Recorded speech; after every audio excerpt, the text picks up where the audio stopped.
Magandang araw po mga kabarya. So yung bubuksan natin ngayon ay galing kay, saan ba ito siya? Santol, Quezon City. Wow, kay Madam Carmen. Yung sulat kamay napakaganda, parang either architectural or engineering graduate ata.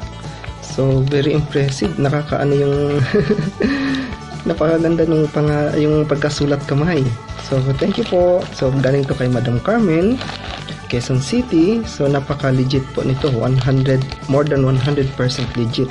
I think almost mga collector ng mga coins, banknotes and collectible items kakilala niyan ni Madam.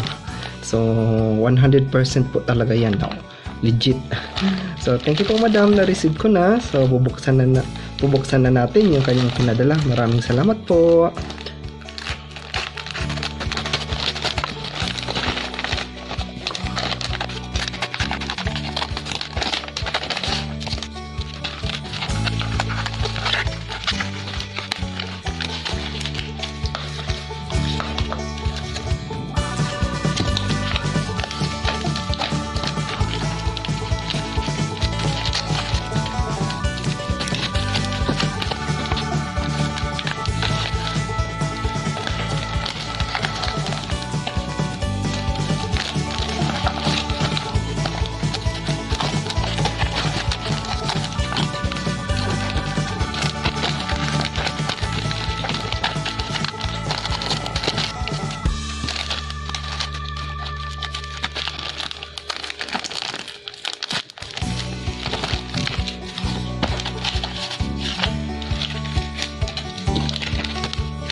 Okay, so ito na po yung mga natanggap ko. Dalawang banknotes. Napakaganda mga banknotes po nito. It's kay Apolinario Mabini at kay Jose Rizal. Ang nakakaganda nito ay yung pagiging red seal nila. Itong pulang seal yung to.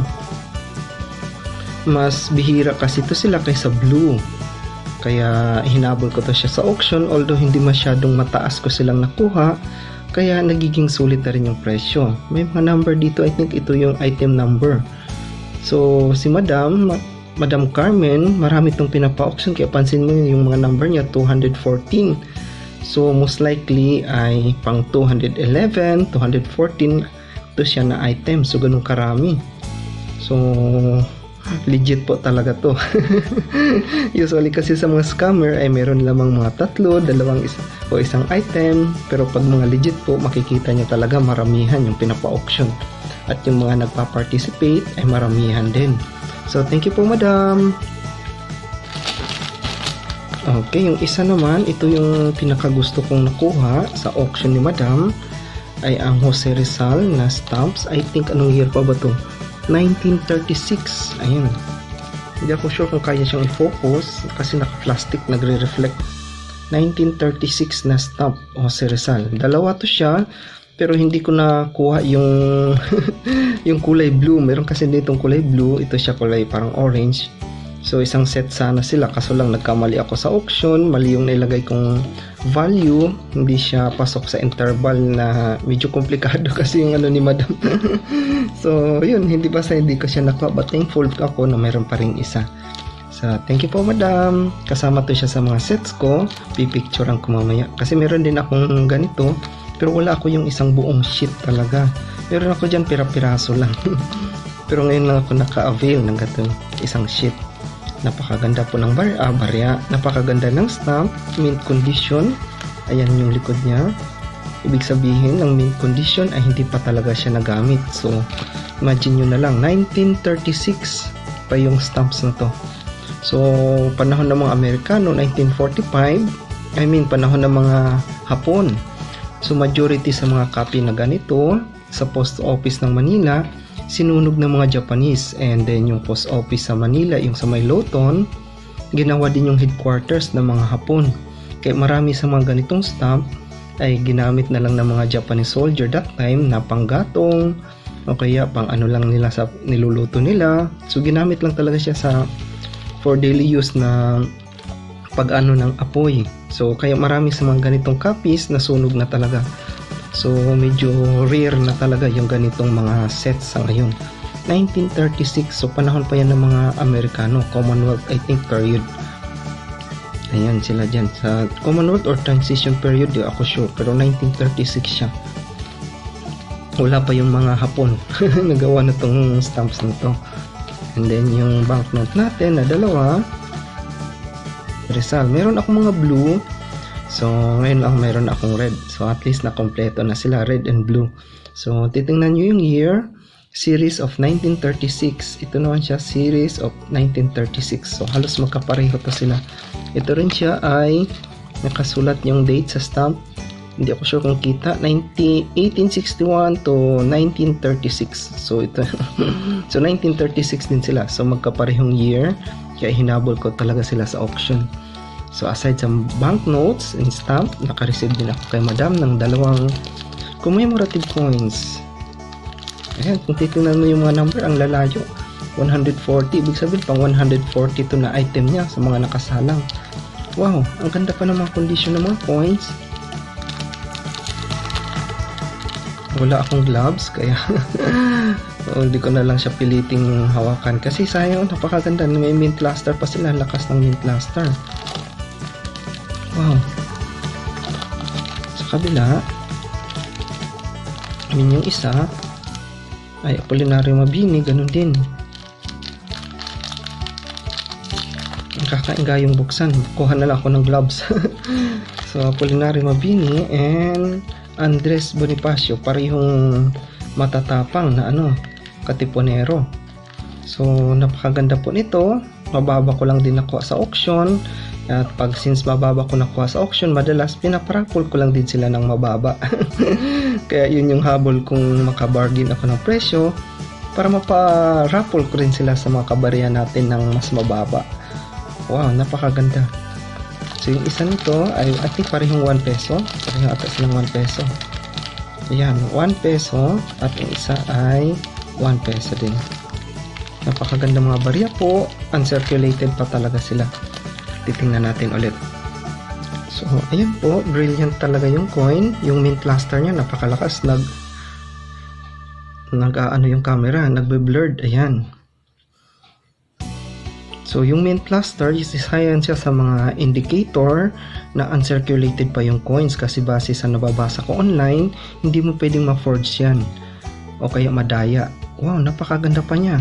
Napaka-brilliant. Pa niya, shiny. At hindi pa siya talaga nag-tone.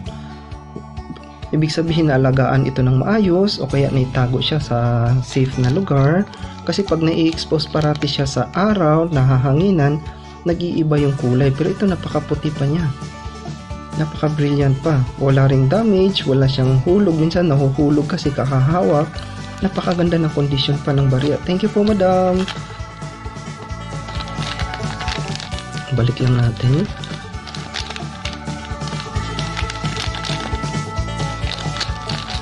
I think ganun din tong isa na nakuha ko. Wow, ang ganda rin ng coins. So, ayan po yung mint luster niya. 1963 na Andres Bonifacio. Napakaganda pang mga kondisyon ng barya. Hindi pa talaga sila circulated. Napakaputi pa nila.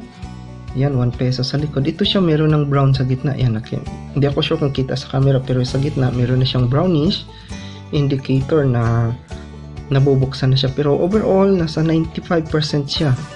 Mga uncirculated. Napakaganda mga item po.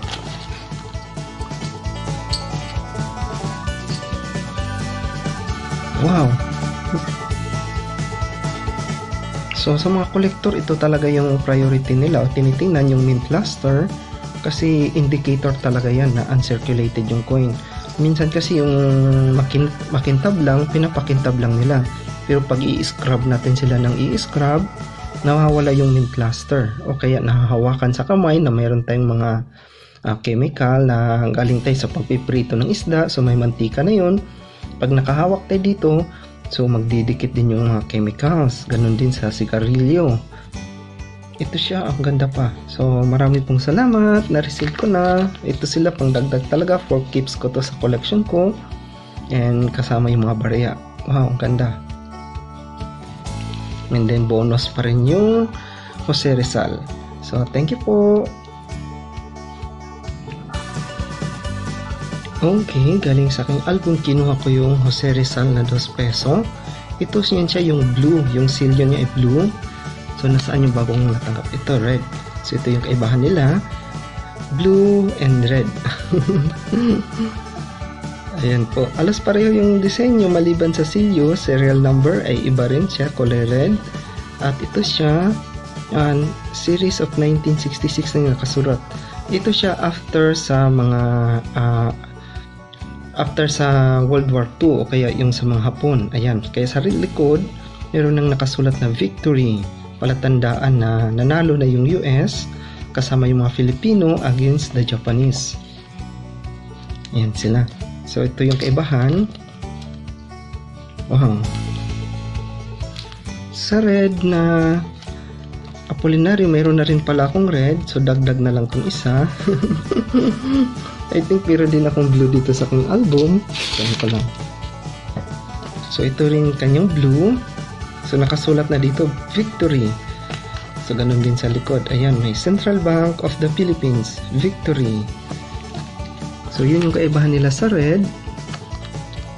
Okay, yung silyo ulit, kulay blue and kulay red. Dito nakasulat series of 1936. Ito siya 66 na lang. Series of number 66. I'm not sure ano yung sabihin ng 66. Basta pagkakalam ko yung blue is after Japanese occupation. Kaya may victory sa likod. Ganun din yung sa Jose Rizal.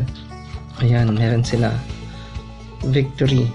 So kasama na rin to sila sa aking mga English series. Banknotes. So nadagdag. Pero yung red, mas ano to sila. Mas very seldom. Kaya medyo mas mahal yung presyo kumpara sa blue.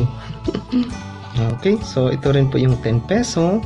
So pansin nyo, nakandito si George Washington. So ito yung pinakagusto ko dahil Philippine money siya. Pero since under tayo sa US that time, si George Washington yung nakalagay. Instead na gaya dito sa ibang mga Filipino, si Apolinario, si Jose Rizal. So dito ay si George Washington. So likod nito ay victory din. Ayan, victory na rin. Meron dito yung isa, yung walang sulat na victory, mas mahal na sila. So nakasulat sa baba, series of 66 victory. Ayan, so palatandaan yun siya na after Japanese occupation, ginawa yung perang to. So pansin nyo sa taas, pansin niyo Treasury Certificate. So yung nakasulat Philippines, 10 pesos. So napakagandang mga banknotes, panahon to mga Amerikano. So marami pang mga banknotes na ganito na hindi lang ako kompleto. Marami pa akong kulang na blue. Ito naman siya ay series of 1921. So pansinin niyo yung selyo. Ayan, so sa kanila Manila, Philippines. Dito nakasulat Philippine National Bank. And blue and red. So ito rin sila magka-partner, kinolect ako. Blue and red na 5 peso. Yung nakatao dito ay si McKinley. Ayan, President McKinley. Okay, panahon to ng mga Amerikano dito sa Philippines, kaya mga papansin nyo yung mga tao, mga American. Ayan, dito nakasulat Philippines, 10 peso. Dito nakasulat ay Philippine National Bank. Okay, so binago na lang nila noong 1936. Ito kasi siya 1921. So kung pumasok noong 1936, naging ganito na sila. Philippines na lang siya, tapos red yung silyo. Nung pinasok tayo ng mga Hapon at nagwagi, naging blue na yung silyo, kaya may sulat na sa likod ng victory. So ayan po yung mga banknotes ko na English series. Maraming salamat po sa mga nanonood. So aside sa mga banknotes, ito rin po yung natanggap ko na napakagandang coins. So thank you po madam. Hindi ko expected nga ganito pa talaga sila kagaganda. So dapat makip to siya ng maayos. Malagyan siya sa capsule o kaya sa maayos na coin holder. para maiwasang mag-tune. Napakaganda po mga barya. Thank you po. At yung Jose Rizal na stamps, napakagandang stamps. Maraming salamat. Subscribe niyo po yung channel ko. Thank you.